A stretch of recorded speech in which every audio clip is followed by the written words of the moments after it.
जय हिंद दोस्तों, एक बार फिर स्वागत है आपके अपने YouTube चैनल वंश स्टडी पर। जैसा कि आप जानते हैं, क्षेत्रफल और आयतन 2D और 3D में जो क्वेश्चन बनते हैं एग्जाम में, आज हम उन पर बात करेंगे। और उसका भी एक महत्वपूर्ण टॉपिक हमने वृत्त को लिया है। किसको लिया है? वृत्त को। वृत्त में हम समझेंगे वृत्त, सर्कल।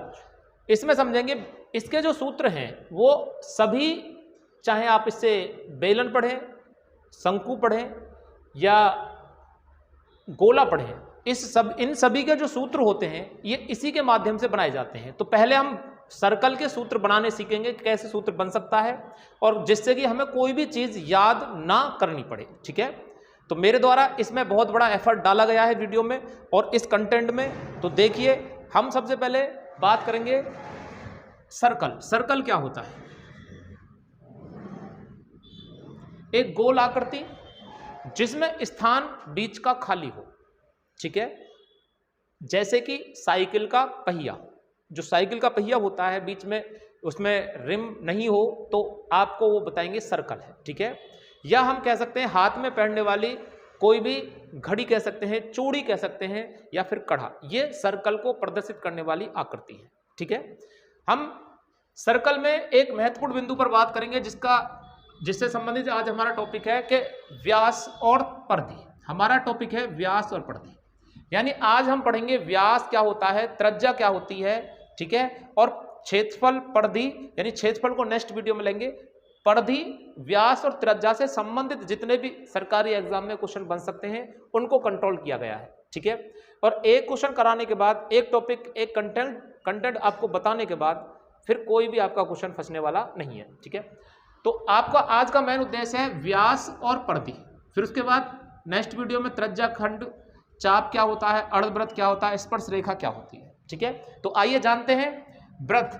वृत्त की जो परिधि होती है, ध्यान दें, ये जो राउंड है पूरा, ठीक है, इसको अगर सेंटर से ऐसे मिला दिया जाए, सेंटर से होकर एक रेखा खींच दी जाए, तो ये कहलाएगी वृत्त की सबसे बड़ी जीवा। क्या कहलाएगी? वृत्त की सबसे बड़ी जीवा।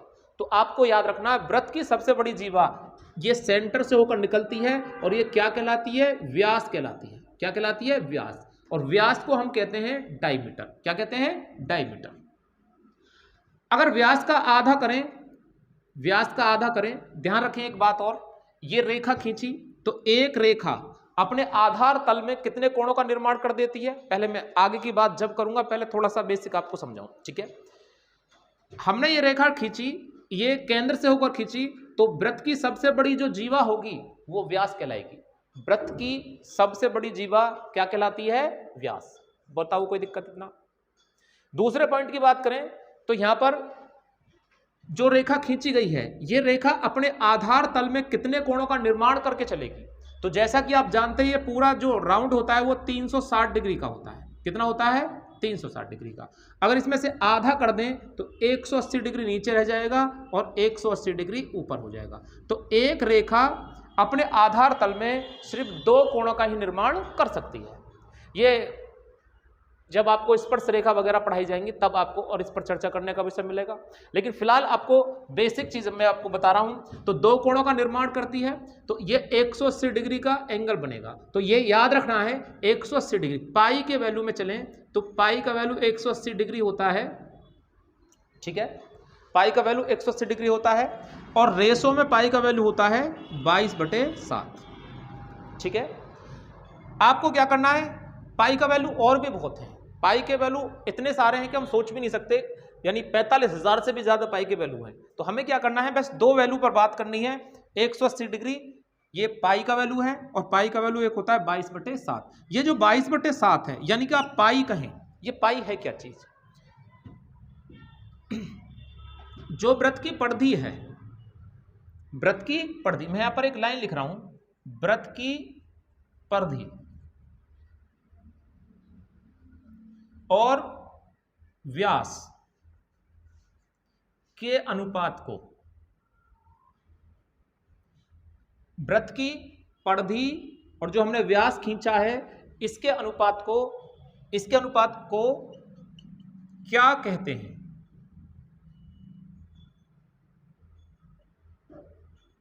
कहते हैं, ये आपको बताना है। तो बेटा इसको हमेशा ध्यान रखें, इसको पाई ही कहा जाता है। क्या कहते हैं? पाई। और पाई का वैल्यू बनता है, मैं आपको इसको रेशो बना के दिखा देता हूं। वृत्त की परिधि, ध्यान दें, वृत्त की जो परिधि होगी, ठीक है, और जो व्यास होगा, इसे यहां से इसको रफ कर देते हैं, व्यास जो होगा उसके जो अनुपात को कहते हैं पाई कहते हैं। और पाई का वैल्यू होता है 22/7, यानी परिधि इसमें 22 होती है तो व्यास होता है इसका 7। ये रेशो प्रकट होता है और ये आपके क्वेश्चन को सॉल्व करने में बहुत तगड़ी भूमिका निभाएगा, यानी ये देखते ही क्वेश्चन का आंसर क्लियर कराएगा, अगर आपको इतनी बात पता है तो। नहीं तो आप पेज भरते रहो, पेज भरते रहो, एक पेज भरने में बहुत टाइम लगता है। तो आपको लिखाई से भी बचाना है, ठीक है, और समझना भी है। तो आपको ध्यान रखना है पूरा राउंड कितने का होता है? 360 डिग्री का। हाफ कर देंगे तो 180 डिग्री। 180 डिग्री पाई का वैल्यू होता है, पाई का वैल्यू एक 22/7 भी होता है। ये पाई क्या होता है? वृत्त की परिधि और व्यास का अनुपात होता है, ठीक है। इसी में अगर हमसे एक चीज और पूछी जाए, एक रेशो आपको याद करना पड़ेगा, ये परिधि और व्यास का रेशो हमने कितना प्रकट किया है? 22/7, ठीक है, कोई दिक्कत? इसी में परिधि और त्रिज्या का रेशो आपसे पूछा जा रहा है। परिधि और त्रिज्या का अगर रेशो पूछा जाता है तो आपको क्या करना है बेटा, यहां से इसको एंगल को रोटेट करेंगे, व्यास पूरा यहां से यहां तक कंप्लीट हुआ, यहां से आधा क्या होगा बेटा? अर्धव्यास कहलाएगा। क्या होगा? अर्धव्यास, ठीक है। और अर्धव्यास को क्या कहते हैं? त्रिज्या कहते हैं। क्या कहते हैं? त्रिज्या। तो केंद्र से सेंटर तक की जो दूरी होती है वो अर्धव्यास को प्रेजेंट करती है, और परिधि से परिधि के जो बीच की दूरी होती है जो सेंटर से होकर निकले वो व्यास कहलाती है। बात को समझ रहे हो मेरे को? ठीक है। तो परिधि व्यास की आधी होती है। व्यास हमारा कितना है? 7 है, तो 7 का आधा होगा 7/2। तो 7/2 ना करके 2 की गुणा इसमें कर दें, ये हो जाएगा 44/7। कितना हो जाएगा? 44/7। तो आज का मेरा मेन उद्देश्य जो आपको पढ़ाने का है इस वीडियो में सिर्फ इतना है कि जो व्यास, त्रिज्या और परिधि, क्षेत्रफल भी है लेकिन क्षेत्रफल को इस वीडियो में मैंने कनेक्ट नहीं किया है, नेक्स्ट वीडियो में जोड़ेंगे इसको। तो व्यास, त्रिज्या और परिधि से जुड़े हुए जितने भी सवाल हैं उनको हम आसान विधि से, बहुत स्पीड से और फुल ट्रिक के साथ, ऐसा नहीं शॉर्ट नहीं है, ये फुल ट्रिक है, इसमें कोई भी शॉर्ट नहीं है, ठीक है, आराम से कर सकते हैं, ठीक है। तो आपको याद रखना है वृत्त की परिधि और व्यास का जो अनुपात होता है वो क्या कहलाता है? पाई कहलाता है। क्या कहलाता है? पाई। और पाई का मान 22/7, यानी परिधि 22 है तो व्यास 7 हो जाएगा। और त्रिज्या यहाँ से क्या होगी? व्यास की आधी होगी, तो इसका 7 का आधा ना करके 22 का डबल कर दीजिए, 44/7। 2 रेशो आपके सामने निकल के आई। क्या बात समझ में आई? अगर बात समझ में आई है तो आपकी स्क्रीन पर एक क्वेश्चन हमने पहले से तैयार कर रखा है। एक वृत्त की परिधि और व्यास का अंतर 60 सेंटीमीटर है, तो इस वृत्त की त्रिज्या आपको बतानी है, ठीक है। तो इसका सॉल्यूशन हम जानते हैं, कैसे हम आसान से कर सकते हैं बिना पेन उठाए, ठीक है। एक मिनट इसको रफ कर दें। आइए, एक वृत्त की परिधि और व्यास का जो अंतर है वो 60 सेंटीमीटर दे रखा है और इस वृत्त की त्रिज्या बतानी है। आपसे यहां से वृत्त की त्रिज्या भी पूछ सकता है, क्षेत्रफल भी पूछ सकता है, परिमाप भी पूछ सकता है, त्रिज्या खंड भी पूछ सकता है, यानी कुछ भी पूछ सकता है, लेकिन आप पहले यहां तक पहुंचना स्टार्ट करें, ठीक है। तो आपको ध्यान रखना है, एक सर्कल होता है आपका और इसे परिधि बोला जाता है, जिससे हमारा साइकिल का पहिया चलता है सड़क पर, ठीक है, रोटेट होता है, उसे परिधि कह रहे हैं आप, ठीक है। तो ये परिधि, सर्कुम्फेरेंस बोलते हैं इंग्लिश में, परिधि और व्यास का रेशो अभी मैंने आप थोड़ी देर पहले बताया था क्या होता है। परिधि और व्यास जो सेंटर से होकर निकलता है इसके अनुपात को कहते हैं पाई, और पाई का वैल्यू होता है 22/7, यानी कि 22/7। बताओ कोई दिक्कत? हमें ये डायरेक्टली याद हो जाएगा कि परिधि और व्यास का जो अनुपात है वो हमेशा पाई से प्रदर्शित किया जाता है और पाई का वैल्यू 22/7 है। कोई रटने वाली भी बात इसमें नहीं है, 1-2 बार प्रैक्टिस करेंगे हो जाएगा। यहां पर परिधि और व्यास का जो अंतर दिया है वो कितना दे रखा है? 60 सेंटीमीटर दे रखा है, और हमारे पास परिधि और व्यास का अंतर कितना है? 15 सेंटीमीटर। कितना सेंटीमीटर है? तो 15 सेंटीमीटर का जो वैल्यू आएगा वो आएगा 60 सेंटीमीटर। तो 1 सेंटीमीटर का वैल्यू कितना हो जाएगा? 60/, 15, यानी 15 चौका 60, 4 गुना फालतू वैल्यू निकल के आ जाएगी। ठीक है, तो हमें क्या करना है, 4 का इसमें मल्टीप्लाई करेंगे तो 28 आ जाएगा, और 4 का इसमें मल्टीप्लाई करेंगे तो 88 सेंटीमीटर आ जाएगा। हम ये कह सकते हैं सीधा सीधा कि जो परिधि है वो 88 आई और व्यास आया कितना, 28। व्यास मतलब यहां से यहां तक की जो दूरी आई है वो टोटल कितनी आई है, 28। तो बेटा इसकी त्रिज्या कितनी हो जाएगी, त्रिज्या बताओ कितनी हो जाएगी, इसका त्रिज्या इसका आधा होता है व्यास का, कितना हो जाएगा, 28 का आधा कर दीजिए, 14 सेंटीमीटर। जैसा कि ऑप्शन आपका बी बिल्कुल ठीक है इसमें। ठीक है, तो ट्रिक कैसी लगी, अगर अच्छी लगी तो चैनल को लाइक करें, सब्सक्राइब करके रखें, और आइए जानते हैं एक और क्वेश्चन ऐसा ही। आइए जानते हैं इस क्वेश्चन के आंसर के बारे में। जैसा कि आपके सामने लिखा गया है, एक वृत्त की परिधि और व्यास के बीच का अंतर 150 सेंटीमीटर है, उस वृत्त की त्रिज्या ज्ञात करें। हमें सबसे पहले आपको त्रिज्या ज्ञात करना आना चाहिए, त्रिज्या तक फाइंड करने की आपको नॉलेज होनी चाहिए। उसके बाद तो हम क्षेत्रफल, आयतन, मतलब परिधि वगैरह हम आसान से निकाल सकते हैं। ठीक है, पहले रेडियस आपको ज्ञात होना चाहिए किसी भी कीमत पर। तो जैसा कि आप जानते हैं कि वृत्त की परिधि और जो व्यास का रेशो होता है, अनुपात होता है, वो पाई होता है। ठीक है, और पाई का वैल्यू होता है 22:7। देखो अभी इसमें मैंने एक पॉइंट और छोड़ दिया, आंसर टैली जबरदस्त जुगाड़ है। आंसर टैली 1 सेकंड में हो जाएंगे सारे सवाल, जहां भी पाई का जुगाड़ होगा, जहां भी पाई बैठ के आएगा जिस भी क्वेश्चन में, चाहे वो शंकु के अंतर्गत आए, बेलन के अंतर्गत आए, ठीक है, घनाभ के अंतर्गत, गोले के अंतर्गत आए, जहां भी आएगा वहां पाई आपको 1 सेकंड में आंसर मिल जाएगा। ठीक है, तो देखिए यहां पर वृत्त की परिधि और व्यास का जो अंतर दिया है वो 150 दे रखा है, 150 सेंटीमीटर, और हमारे पास डिफरेंस कितना है, 15 सेंटीमीटर। तो 15 सेंटीमीटर का वैल्यू 150 है, तो 15 से डिवाइड कर दें, 1 सेंटीमीटर का वैल्यू आ जाएगा 10, 10 की इसमें गुणा करेंगे 220 तो सेंटीमीटर परिधि आएगी, और इसमें गुणा करेंगे तो आपका व्यास आ जाएगा 70 सेंटीमीटर। और व्यास का आधा क्या होता है बेटा, 70 का आधा 35 सेंटीमीटर आपकी त्रिज्या निकल के आ जाएगी, जैसा कि ऑप्शन बी में आपको लिखा गया है। ठीक है, देखिए अगर आपको बात समझ में आई है तो ये क्वेश्चन आपके लिए बहुत ही बेहतरीन है, आप इसको सोल्व करें, और नेक्स्ट क्वेश्चन जो होगा वो थोड़ा सा चेंज करके आपके सामने प्रस्तुत करेंगे, इसको आप सोल्व करेंगे। ठीक है, देखो ये जो क्वेश्चन है आपका RS अग्रवाल से है, और कितनी बार SSC जो 10+2 या CHSL जो होता है उस एग्जाम में पूछा भी जा चुका है। ठीक है, और भी एग्जाम में पूछा गया होगा, लेकिन मैं आपको बता दूं इसका कितने भी एग्जाम में पूछा जाए तो आपको याद रखना है वृत्त की परिधि और जो व्यास होता है, ठीक है, उसका जो अनुपात होता है वो कहां से याद किया है, पाई का मान 22/7, यानी 22:7। बोलो कोई दिक्कत?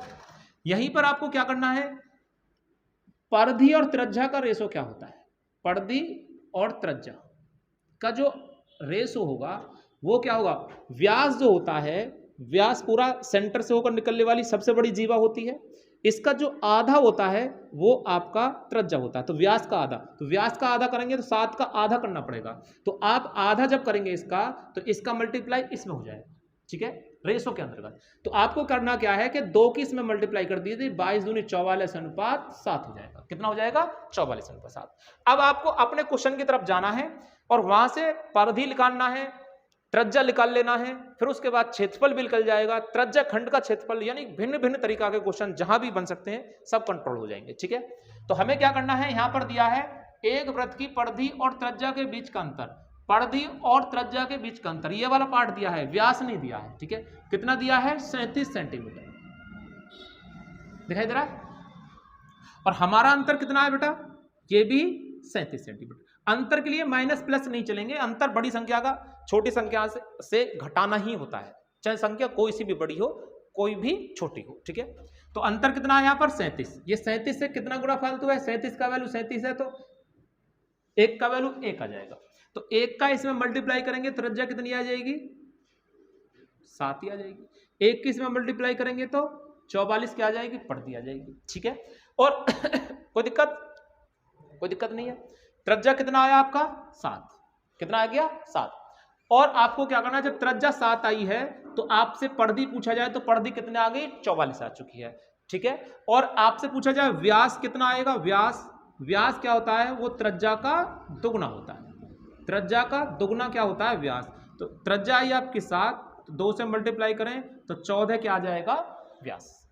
बोलो कोई दिक्कत नहीं है। अब हम यहां ध्यान दें, 14 व्यास आ जाएगा, तो 44 इसकी परिधि है और 14 इसका व्यास है जो हमने निकाला है। 2 से काटें 7 और 2 से कटेगा 22, हमारा रेशो यही निकल के फिर से प्रेजेंट हो जाएगा। बोलो कोई दिक्कत नहीं है। तो ऐसे ही क्वेश्चनों को आप सोल्व करते रहें, हल करते रहें। आइए एक और क्वेश्चन आपके सामने योग से संबंधित लेते हैं, तुमने ध्यान दिया। आइए एक और क्वेश्चन जान लीजिए। एक वृत्त की परिधि और त्रिज्या का योग जो है वो 102 सेंटीमीटर है, तो उस वृत्त की त्रिज्या बताओ।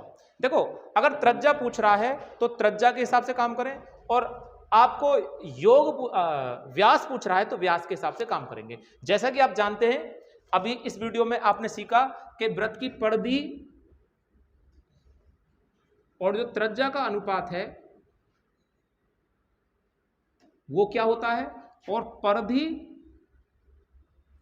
और व्यास का जो अनुपात है, डायमीटर का जो रेशो है वो होता है अनुपात 22:7। ठीक है। व्यास का आधा करते ही त्रिज्या आ जाएगी, तो त्रिज्या इसका आधा ना करके 2 की इसमें मल्टीप्लाई कर दीजिए, ये बनता है रेशो 44:7। ठीक है। अब आपको ध्यान रखना है, क्वेश्चन में परिधि और व्यास से संबंधित क्वेश्चन दिया है या परिधि और त्रिज्या से संबंधित क्वेश्चन दिया है। ठीक है। तो आपके क्वेश्चन में लिख रहा होगा आपके परिधि और त्रिज्या का योग, परिधि और त्रिज्या का योग कितना दिया है, 102 सेंटीमीटर है, और हमारे पास परिधि और त्रिज्या का योग है 44 और 7, टोटल योग कितना हो जाएगा। अब देखो बेटा, एक बात और याद रखनी है, यहां अंतर नहीं लेंगे क्योंकि यहां अंतर नहीं दे रखा है, यहां योग दे रखा है। क्या दे रखा है, दोनों का जोड़ दे रखा है। तो दोनों को जोड़ दीजिए, कितना हो जाएगा, 51 हो जाएगा। तो 51 का वैल्यू 102 है, यानी 51 से कितना गुना फालतू है बेटा, 2 गुना फालतू है। तो 44 दूनी 88, 88 इसकी परिधि हो जाएगी, 7 दूनी 14 इसकी त्रिज्या हो जाएगी। बताओ कोई दिक्कत। इसमें वृत्त की त्रिज्या पूछी जा रही है, तो त्रिज्या कितनी हो जाएगी, जैसा कि ऑप्शन ए में लिखा गया है 14 सेंटीमीटर। बात समझ में आई। अगर बात समझ में आई है तो नेक्स्ट वीडियो में हम परिधि और क्षेत्रफल से जो क्वेश्चन जुड़े हैं उनके बारे में बिल्कुल विस्तार से बात करेंगे। और अगर वीडियो अच्छा लगा है तो हमारे चैनल को सब्सक्राइब करके रखें।